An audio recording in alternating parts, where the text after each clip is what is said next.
So today we're going to look at the last section in chapter 6, which is 6.7, where we're going to be solving a linear system. It's important to know what a linear system is. It's when you consider two or more linear equations together. So in grade 9, we're just going to look at two of them. Now, when you're going to do this, you're going to have to find the solution. The solution is the point where the graphs intersect. It's the only point that satisfies both equations. So let's look at it in terms of an example. Okay, so once again, we're going to solve a linear system. So we're looking for a solution, linear system, two linear equations, and we're going to do it graphically. So I'm going to graph this first one. Y equals 2x minus 2. So I'm going to graph it using my slope and my y-intercept.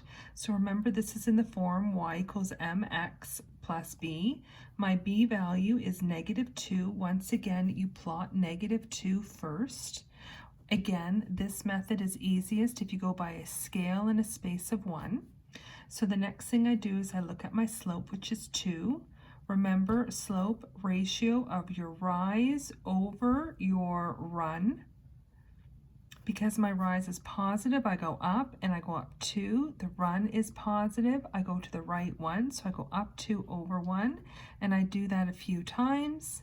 And then of course I take out my ruler, I connect them, and I put arrows on both ends. Y equals 2, and of course you have to label, right? So now I'm going to look at this one. This is not in the form y equals mx plus b because it's y minus x equals 1. So you're going to put this in the form y equals mx plus b by moving that x over.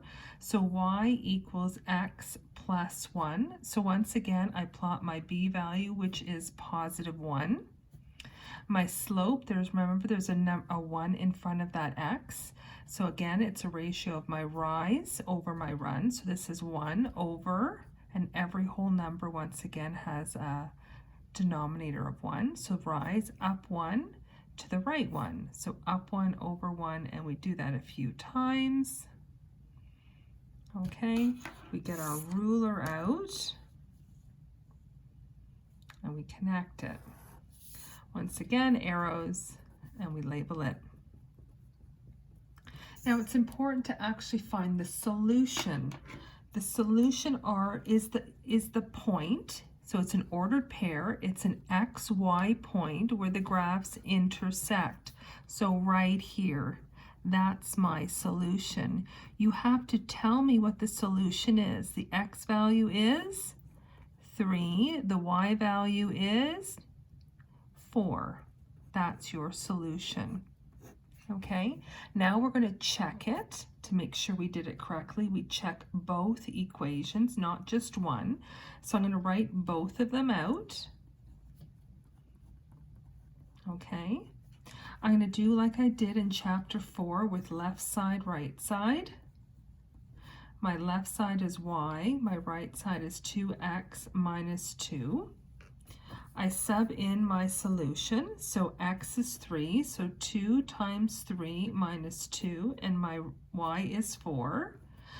2 times 3 is 6, minus 2 is 4. So here my left side and my right side are equal to each other, and then I do the same thing here. My left side is y minus x, my right side is 1. So once again, y is 4.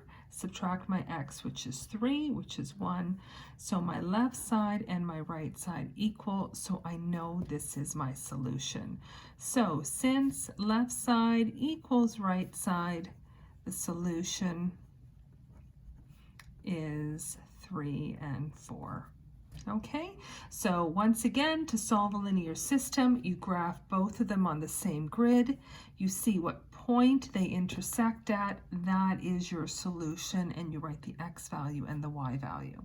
Let's look at a very typical application question. Okay, so here we have two hotels, and we're going to have a wedding reception, and we want to figure out which hotel offers the better deal under what condition. So the Waverly Inn, it's going to cost you $200, and then every guest that is invited, it's another $40. So what you need to do is figure out what the relationship is between which variables. So when you think about that for a moment. What are your two? What's the relationship between? So one has to do with the cost, and the other has to do with how many guests you're inviting.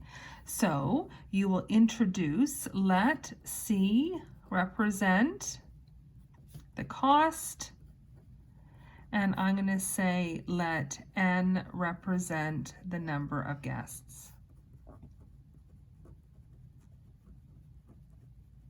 Okay, once again, you got to figure out which is dependent and which is independent. Remember, the cost depends on how many people you invite. So it's going to be C equals. Now, 200 is fixed, and it's $40 every guest. So $40 is what's changing depending on how many guests are invited. So 40 times the number of guests, which is N, plus 200. Okay, that's for the Waverly Inn. Hotel Niagara, $1,000, and then $30 every guest. Use the same variables. C equals $30 every guest is what's changing, 30N plus 1,000. Okay, so you have two tables of values, and you're going to fill them in for the cost, and then you're going to graph it. So if nobody shows up, 40 times 0, 0 plus 200, 200. So 20 times 40, 800 plus the 200, 1,000. 40 times 40 plus 200, 1,800. And you're going to keep going, and this should be 2,600. And then 3,400 and 4,200. Okay, and then we're going to graph this in a moment, and you're going to do the same idea here. 30 times 0, 0 plus 1,000, 1,000. 30 times 20, 600 plus 1,000, 1,600. And then you're going to keep going with the rest of them. Okay.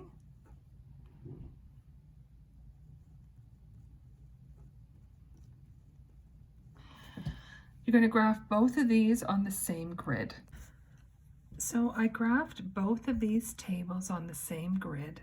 So you have to look at the number of guests and determine what scale you want to go by. So I went by a scale of 20 because these were going by a scale of 20. And then don't forget to actually give it a title, the number of guests. Okay, so I left 2 spaces and I went by 20.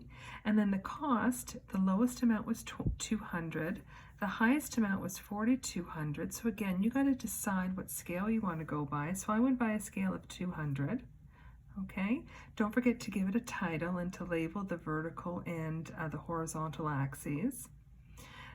This is the Waverly Inn, is my blue line here. I labeled it.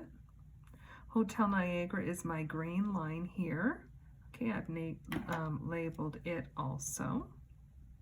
Okay, now remember, what we're trying to do is figure out which hotel offers the better deal and under what conditions. Okay, so this is the point of intersection, which is my solution. So let's talk about what that means. So here, if I go to X, that's 80. If I go here, that's 3,400.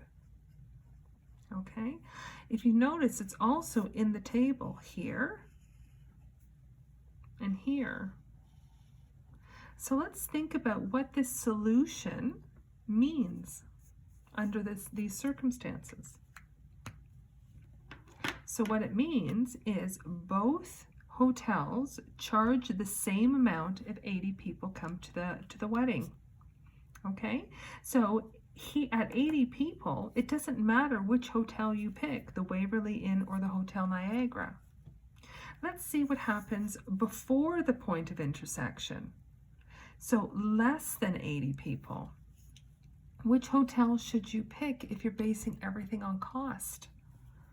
So if you look at your line, the blue line is lower, which means it's cheaper.